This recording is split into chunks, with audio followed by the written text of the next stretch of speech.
Aku tak tahulah. Semenjak masuk New Year, aku hari-hari ada komitmen on air radio tau. Tapi bab bola ni, di awal aku on air gitu. Non-stop Enzo Maresca caw daripada Chelsea, Amorim kena sack dengan MU, dan baru je aku habis komitmen on air. Nah, Xabi Alonso caw daripada Real Madrid tiba-tiba. Bayangkan baru 12 hari masuk New Year ni, tak sampai 2 minggu lagi, berserabut kepala aku tengok benda-benda ni jadi. Tahun baru weh. Ini tahun manager semua kena sack ke apa? Kepala banar betul. Sebelum tu kena discuss pasal final Super Copa Hispana jap. Gila betul. Epic se-epicnya match tu. Aku rasa dalam kehidupan aku tengok bola ni, belum pernah aku tengok satu stoppage time paling gila dalam sejarah. 3 biji gol stoppage time, mana nak dapat. First goal Barca pun almost nak dekat half time, dekat mana Hoysen buat kesilapan besar, passing bola tu pada Vini yang kena kepung, terus auto jadi mistake dan Real Madrid kena counter setepek daripada Rafinha. 1-0. 2 minit masa tambahan, Vini show off betapa world classnya dia masih lagi dengan goreng 5 orang defend Barca. Guys, aku bukan jenis orang yang backup Vini tau, tapi mental Vini ni bila dia straight, Mamat ni memang gila satu-satu. Aku kalau Vini beat orang lain tak apa lagi, ini dia beat Kubarsi, Kunde, gila punya kerja. 4 minit masa tambahan, satu through ball Pedri lewat show off one of the world class positioning dengan lead balik Barca 2-1.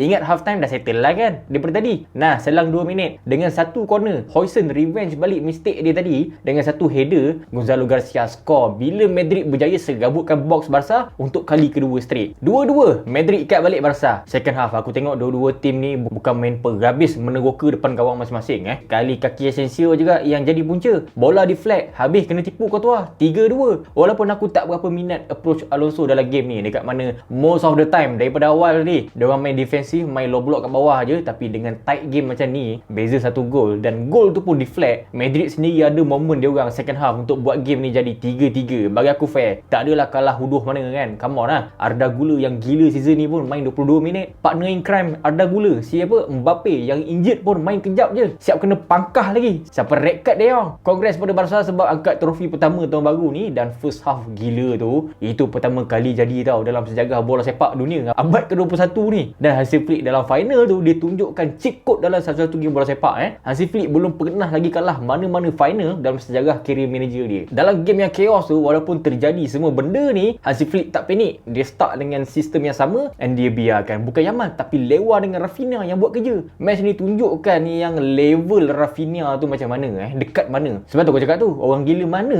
yang rate Yamal tu lagi tinggi daripada Rafinha. Nah, Rafinha clutch 2 biji gol final ni, ambil. Dan sekarang barulah boleh discuss apa yang jadi lepas final tu. Sakit kepala. Xabi Alonso gerak keluar daripada Madrid secara tiba-tiba as one of the best win percentage dalam mana-mana recent Madrid manager. Alonso manager ke-7 latest yang manage kurang daripada 40 game weh. Alonso daripada level Invincibles dekat Leverkusen ke goner dalam cuma 34 game. Bayangkan semenjak manage Real Madrid, Alonso cuma kalah 6 game je, 24 kali menang, 4 game je draw. Ridiculous weh. Rekod super macam gini pun keluar daripada kelab. Tapi walaupun menang saja je kerja dia, Alonso versus player issue memang takkan boleh lari lah. Dan benda ni aku dah hidu lama gila dah. Makin nak hujung tahun, makin memuncak isu dia. Trend semenjak join Real Madrid apa jadi? Injury trend tu satu hal lah, tapi kau memang boleh kritik macam mana dia gunakan trend. Fede Valverde yang sentiasa jadi utility player, kritik approach Alonso. Valverde season ni dia dah tak nak diri dia dipergunakan jadi utility player lagi, dan kritikan Valverde tu sampai pada Alonso. Player semua dah letih dengan video approach Alonso, dekat mana Alonso paksa player ni tengok video tak henti-henti. Dia guna Arteta punya style juga. Kalau Arteta manage Real Madrid, aku cakap pun masak Arteta ni, aku rasa kena pijak Arteta. Dan dalam tu juga Alonso ni dia sentiasa nak tim dia travel awal ke mana-mana away game, end up buat player ni penat lah kan, dan murung. Rodrigo sendiri melaut anda Alonso awal-awalnya. Baru-baru ni je Rodrigo turun ataupun return kembali ke asal. Itu pun aku tak sure apa yang membuat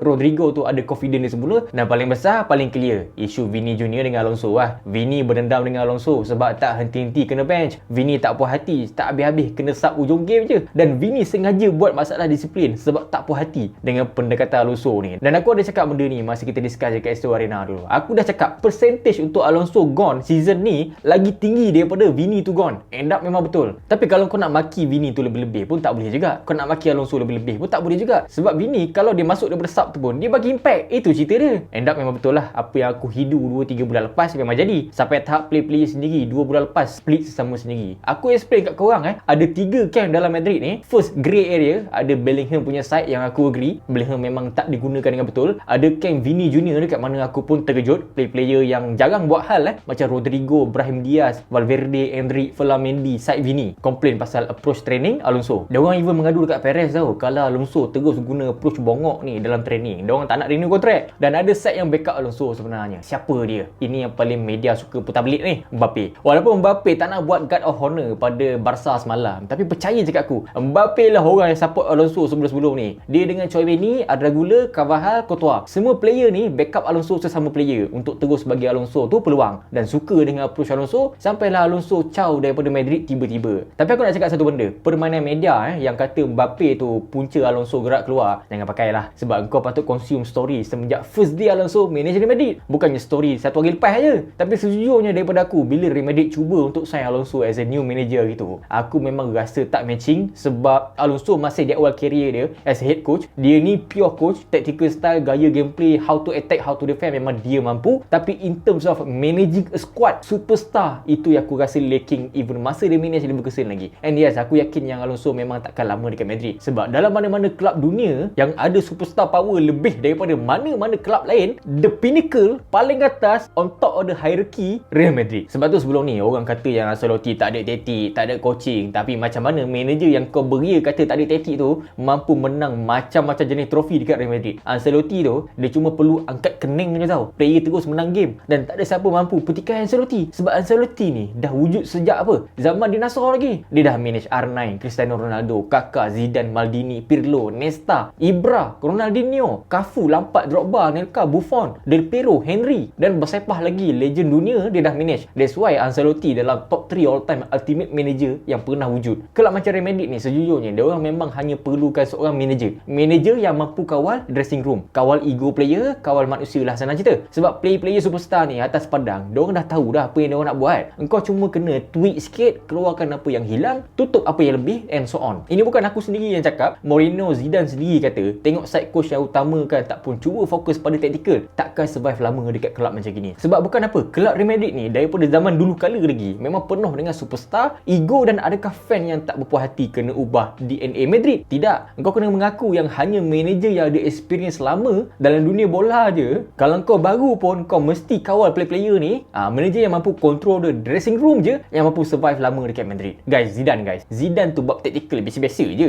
tapi cara Zidane handle the players top notch. Dan apa result daripada ketenangan dia handle the superstar pressure? 11 trofi, 3 UCL, 2 La Liga. Sebab Zidane sendiri tu superstar, dia tahu macam mana nak tweak player superstar ni. Takkan kau nak try apa ego Zidane? Memang tak lah, belum kau try, Zidane dah tanduk kau dulu dah. Cerita betul. Overall untuk jadi manager kelab Real Madrid ni, personality kau kena lagi besar daripada taktik tak pun coaching yang kau ada. Walaupun aku benci benda ni jadi, dan aku suka Xabi Alonso, tapi memang aku nampak dia mula hilang dressing room slow-slow. Trend tak jadi apa. Vini Junior walaupun ada momen perform, ada momen tidak, tetap under Alonso tunggang terbalik Vini. Mbappe yang bukan main elok tu pun end up player follow dia compare tu Alonso. Lagi-lagi masa guard of honor Barca tengah angkat trofi tu, adakah aku blame player superstar ni? Tidak. Sebab reality environment Real Madrid memang macam gitu. Adakah aku blame Florentino Perez? Tidak. Dan adakah aku blame Alonso sebab angkat kaki? Tidak. The great coach yang tak satu jalan dengan squad yang dia manage. Tapi manager Real Madrid patut tahu yang untuk kurangkan, reduce the player power, own these players, and then inject personality dia sendiri untuk make sure satu squad ni nak fight untuk dia. Dia bukan pasal nak inject gameplay dengan tactical je. Ini cerita betul. So Alonso angkat kaki,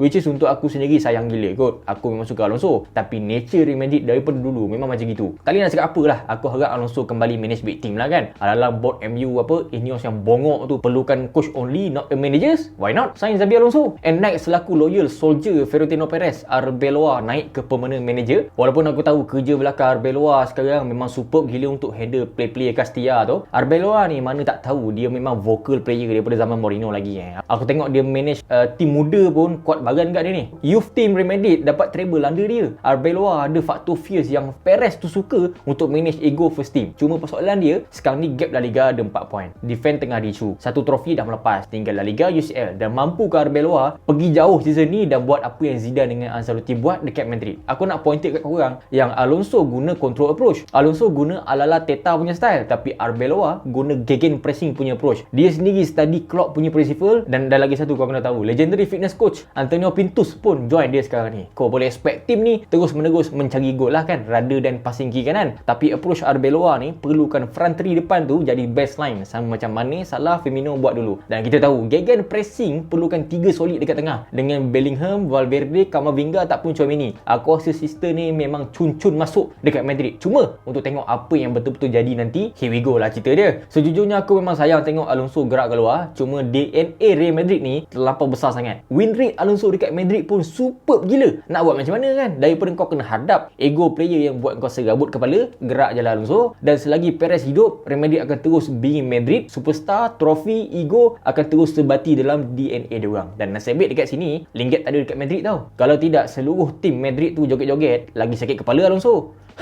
Guys, apa komen korang? Spam dekat bawah. Mana-mana yang bagus tengok Forest Studio. Make sure korang tekan subscribe button dekat tepi tu, like, share. I'll see you in the next video. Aku Bro Hans. Thanks for watching. Banyak benda lagi nak borak ni guys. Banyak isu lagi guys. Jom, let's go!